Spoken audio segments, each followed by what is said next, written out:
VERP points out 3 obstacles to economic growth in 2018. And later on, CPTPP's impacts on regional trade and Vietnam's economy in our crosstalk. Hello there and welcome to another edition of BizLine. I'm your host Hoàng Hằng, and now let's take a look at some economic news making headlines over the past week.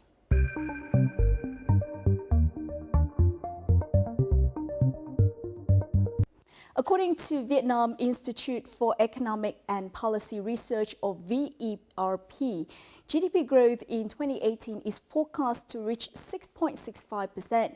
However, VERP also points out a number of inherent problems in the Vietnamese economy, which may serve as obstacles for growth. A worrying issue is that the engine of economic growth doesn't come from labor productivity.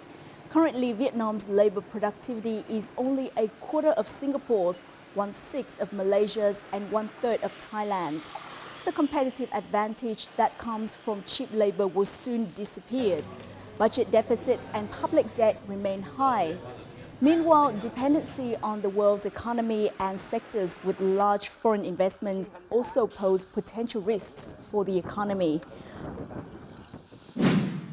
The General Department of Fisheries held a conference to evaluate the results of 2017 and perspectives for 2018 on Tuesday.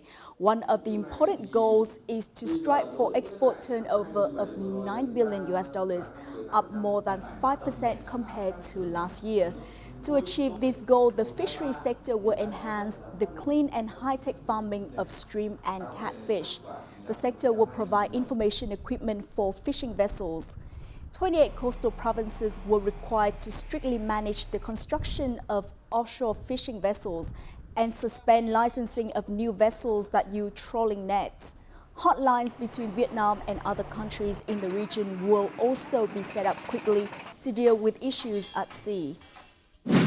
According to the Trade Defense Department under the Ministry of Industry and Trade, Vietnam recently complained to the World Trade Organization, or WTO, about anti-dumping measures imposed by the United States on Vietnam's exports of char and basa fish.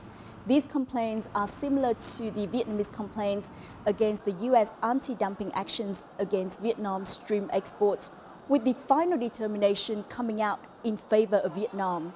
This is Vietnam's 4th complaint to the WTO and is the 3rd one filed against the United States. All of these cases are related to trade remedies.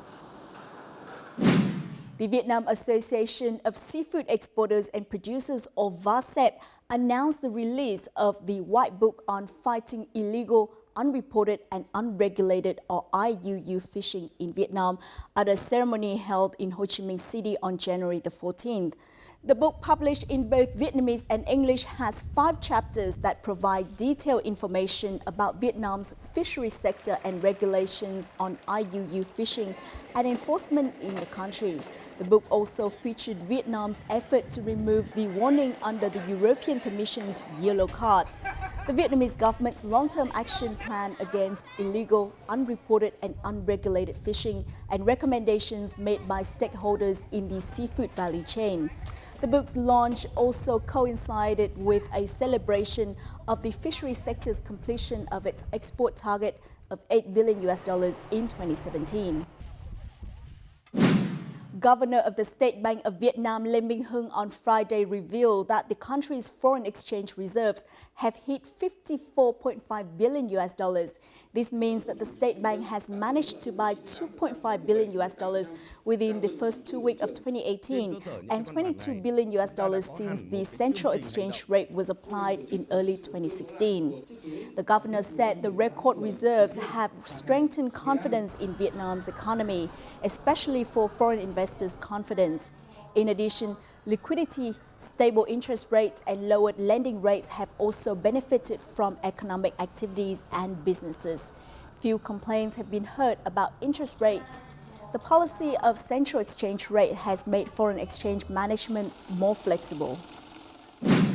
Vietnam's labor exports set a new record in 2017 with over 134,000 workers going overseas. This is the latest statistic from the Department of Overseas Labor Management under the Ministry of Labor, Invalids and Social Affairs.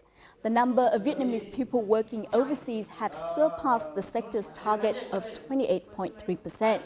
This is also the fourth consecutive year that the number exceeds the 100,000 threshold. Taiwan, China continues to be the largest recipient of Vietnamese labours, and the trend is expected to continue in the years to come. Those are some economic highlights over the week. Up next in our crosstalk, we will take a look at how the CPTPP will impact regional trade and Vietnam's economy as a whole.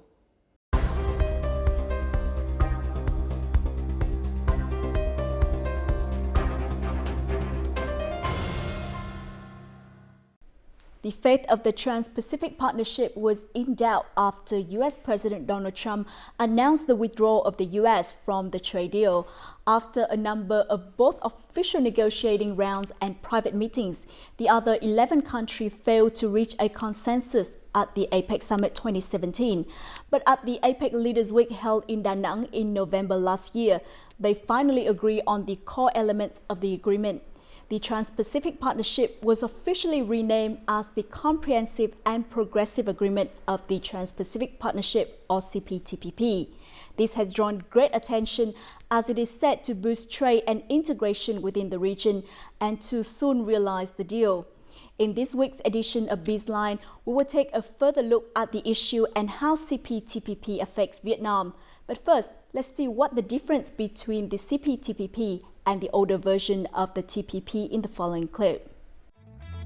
In terms of scale, the failed Trans-Pacific Partnership trade deal included 12 nations, accounting for 40% of global GDP and 26% of global trade. The revised Comprehensive and Progressive Agreement for the Trans-Pacific Partnership, or CPTPP, involves 11 countries with 14% of global GDP and a sixth of global trade. Regarding the time of taking effect, the old TPP would have come into effect if at least 6 signatories with at least 80% of the bloc's GDP ratified the agreement before February 2018. The revised CPTPP would take effect after 60 days when at least 6 countries complete their domestic procedures, regardless of the GDP the countries account for. In terms of content, the CPTPP will suspend 20 provisions of the previous deal. In addition, 4 items will be finalized by consensus between Brunei, Canada, Malaysia, and Vietnam.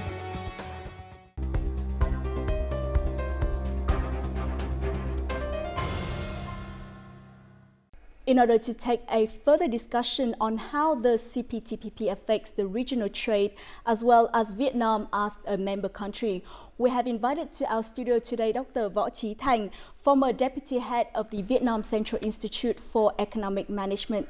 Well, thank you so much for joining us. During the APEC Leader Week in Da Nang City, leaders of 11 economies have discussed and agreed upon a revised version of the Trans-Pacific Partnership, or the CPTPP.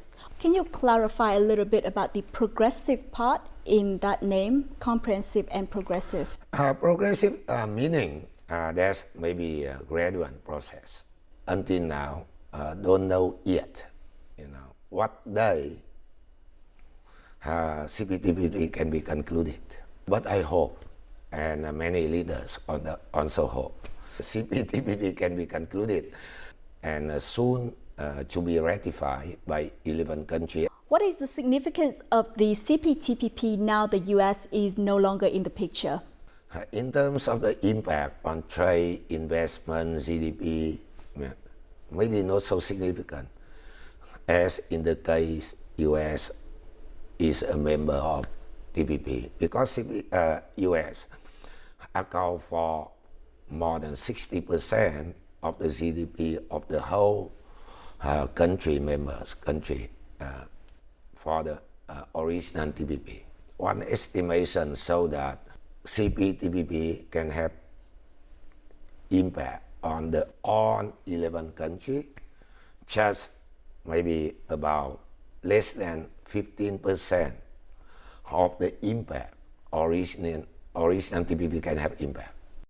Now, you can observe emerging protection, right, policy in some developed country. You see the kind of interaction between, on the one hand, someone would like to support trade, investment, liberalization, like APEC, but on the other hand, some would like to, slow down that process.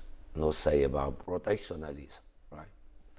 So in that sense, CPTPP is a kind of catalyst to support the further trade, investment, liberalization. At a press conference on the TPP held in Da Nang during the APEC Leaders Week, it was announced that the CPTPP would maintain the high standards, overall balance and integrity of the TPP while ensuring the commercial and other interests of all signatories.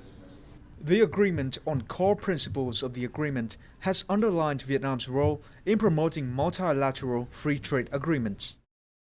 Những hiệp định hội nhập ở những mức độ yêu cầu rất cao như là CPTPP thì chúng ta và các quốc gia thành viên khác đều phải đứng trước những yêu cầu phải thực hiện những cải cách, và chính những cải cách này nó sẽ hàm chứa là những động lực để chúng ta tiếp tục hoàn thiện bộ máy quản lý nhà nước, hoàn thiện các khung khổ và các về mặt thể chế của kinh tế thị trường và tạo điều kiện để hoàn thiện các môi trường kinh doanh, đầu tư.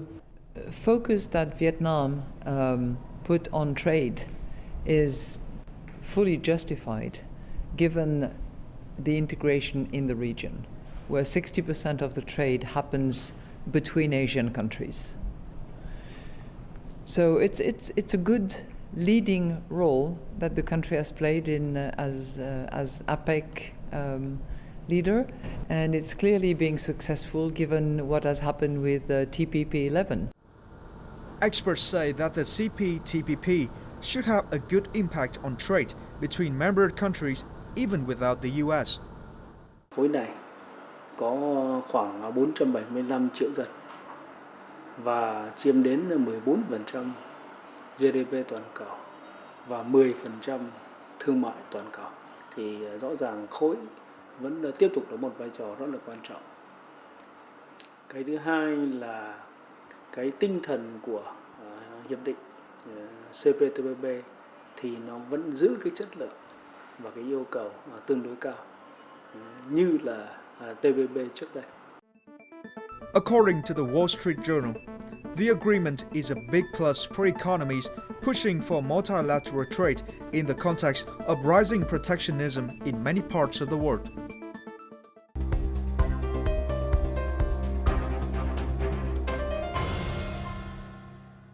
The CPTPP is said to be focused more on the quality rather than the quantity aspect compared to the TPP. How is the quality aspect indicated in this CPTPP?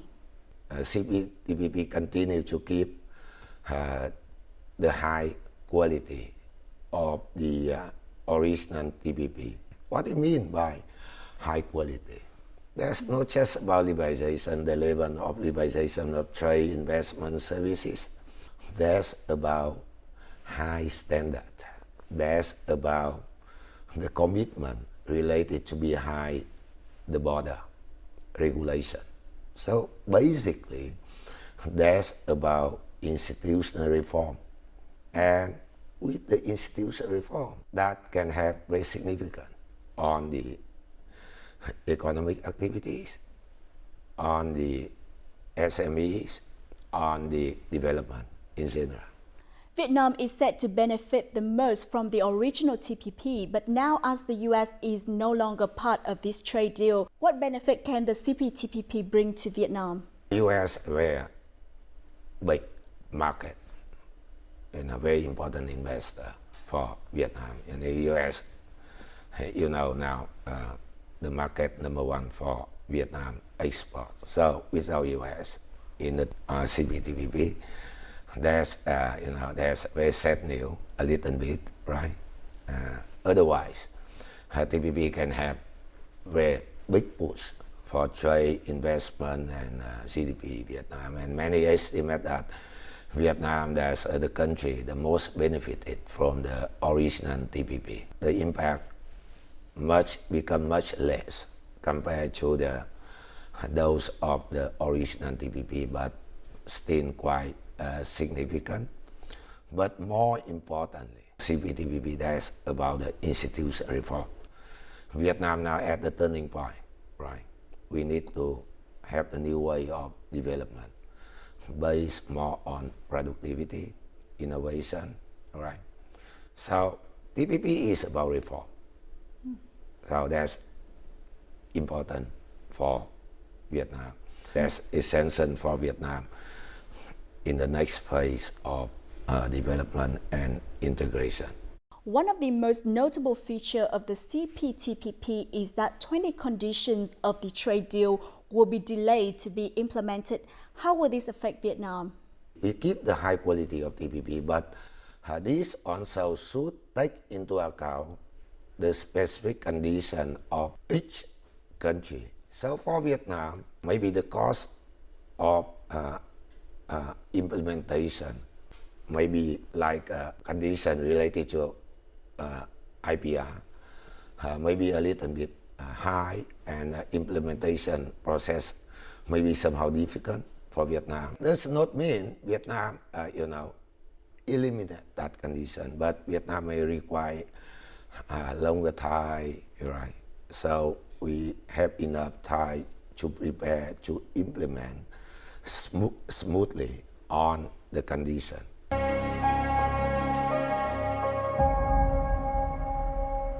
Tính toán thì cho thấy rằng là TPP 12 thì có thể tạo ra khoảng 6,7% GDP tăng thêm cho Việt Nam. Tuy nhiên thì với TPP 11 không có Mỹ thì chúng ta chỉ còn khoảng 1,3%.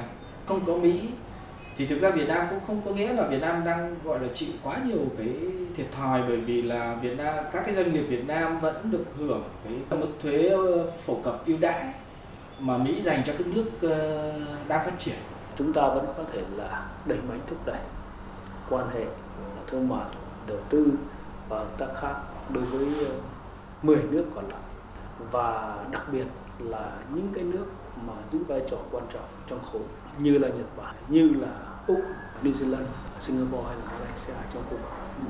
Nó cũng sẽ tạo cái điều kiện để Việt Nam có thể thúc đẩy đàm phán các hiệp định thương mại tự do khác, xúc tiến để đi đến các nước EU.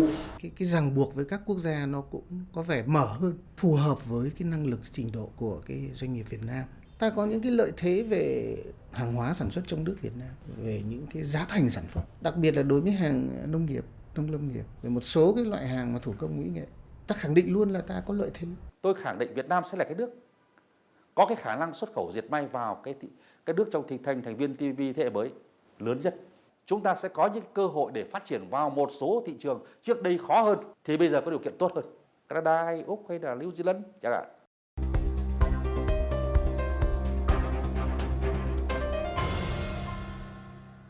What sectors do you think will be affected the most from the trade deal? The first group, that's those sectors Vietnam has comparative advantage, like some sector in agriculture, aquaculture, rice, coffee, black pepper, cashew nut. There's a new chance, new opportunity for them to export, to expand the export. The same for those sectors so far very labor intensive. We also have advantage like textile garment, footwear, furniture, handicraft. Some group smaller, they can have negatively affected by the FTA and CPTPP. That's those sectors we don't have comparative advantage, right? Some in heavy industry, many talk about car industry, and some like poultry, right? Livestock sector, we don't have. CPTPP or TPP FTA, there's not just about export, import. That's basically about a new space, wide, very big space for doing business. We can access to many market with the very high potential of the purchasing power. So many new sectors to serve the consumer, like education, healthcare, tourism, entertainment. So there's also chance for those services to link different fragmentation of the market, different part of the production process, like a production network, driven by TNC, multinational, right, and supporting industry, for example, right, logistics. Now, without the U.S. in the trade deal, Vietnam will not benefit from this market in accordance with the conditions stated in the TPP. Now, what are the other ways for Vietnam to tap into this market? For the Vietnam, U.S. is the number one market for our export, and also very, very important investor in Vietnam.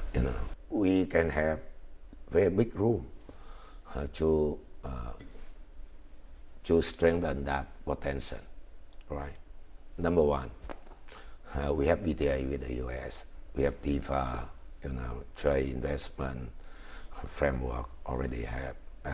We are both WTO members, and more than that, we are comprehensive partner. And also, Vietnam continue to be very attractive to the U.S. investor. And more than that, during the APEC meeting, during the official visit by the U.S. President Donald Trump to Vietnam, in November, both sides continue to reaffirm the importance as, comprehensive partners. Since applying new models for operations such as a standing office, streamlined manufacturing process, and modern technology, these textile enterprises' exports to difficult markets have increased by 24% in quantity and 15% in value year on year. According to the company's representative, it is preparing a strategic modernization process for the upcoming CPTPP. Doanh nghiệp xác định là càng ngày càng phải tăng cường cái việc áp dụng cái công nghệ tiên tiến. Chúng tôi vẫn rất là kỳ vọng về cái sự tăng trưởng xuất khẩu của năm 2018, đặc biệt là những cái thị trường mà chưa có cái hiệp định song phương với Việt Nam như kiểu Canada này, như thị trường Peru, thị trường Mexico. One of the leading enterprises in the agriculture sector has also planned a strategy to overcome the challenges that the CPTPP brings about, apart from its opportunities.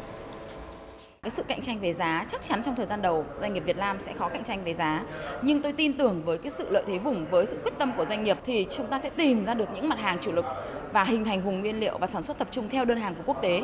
Hiện giờ Bảo Minh đang triển khai trong cái vấn đề đó và cũng thấy rằng là đây là một cái hướng mà rất là khả thi. According to the deputy chairman of the Vietnam Association of Small and Medium Enterprises, SMEs are eagerly awaiting the CPTPP. Đây là một cái hiệp định rất là quan trọng mà cái cộng đồng doanh nghiệp Việt Nam nói chung và doanh nghiệp nhỏ vừa thì đón chờ lâu rồi. Cái cộng đồng của doanh nghiệp có cái sự chuẩn bị, cũng biết được những cái nét cơ bản nhất, tìm hiểu văn bản pháp luật, chọn luật sư để tư vấn, để giúp đỡ. Enterprises also expect that the U.S. will probably come back and negotiate a trade deal. Nevertheless, even without it, experts are positive about business expansion once the CPTPP takes effect, thanks to the government's support and their own efforts.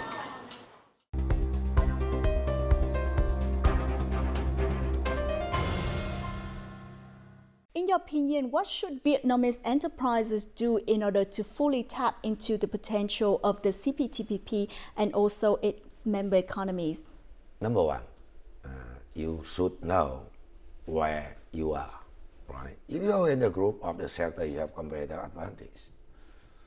You have a chance to expand your economic activities, right? But, for example, if you like to export more, you need to understand rule of origin. You should comply with many standards, right? Technical standard, labor standard, IPR. You should know about distribution, system, you should understand much better the market you would like to export for. If you would like to have business in those sectors serving consumer, right? You have to understand the behavior of consumer. You have to know how to compete with other companies. Or if you in those sectors negatively affected, you have to think about whether you need to shift to other sector or you keep that one, but you need to pick out a niche market or fragmentation in that market where you can more or less you can have advantage, comparative advantage. Number two, right?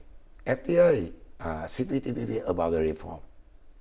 So you also, follow closely with the change in the regulatory framework, in the legal framework, in the policy the government would like to have. And the third one, FTA, CPTP, there's a basic legal contract among the member country, right? So there's a rules of games. You lie, you don't lie. You have to comply. So you have to understand rules of game. So you can protect your rights, you can protect your benefit. Otherwise, you can be loser. The deal still leaves room for the return of the US. So how likely would this scenario happen? I think maybe take time for the US to come back. I don't think that happen in maybe 2 or 3 years. But who knows, maybe in 4 or 5 years, US come back. That depends on the two things. One is, everything inside the US. What the policymaker, what the president, they think about the trade, arrangement. They think about the benefit and the cost. And the second, that's very important. If the CPTPP become effective one and to be realized. So how that impact on the member country, GDP, export, investment, trade, everything, right? So reality also can have impact on the way of the US. Think about whether they can or they cannot. They would like to or they don't like to come back. Well, thank you for being here with us. Whether the US will return to join the trade deal is still unknown. However, as it maintained the same standards and overall balance and integrity of the TPP, Japan and Vietnam have agreed to push the signing of this agreement. We will keep you updated on the development of the agreement. And that's wrap up this edition of BizLine. For more of our programs and updates, please feel free to log on to vtv4.vn or our YouTube channel at VTV4Go. Goodbye for now and thanks for stopping by.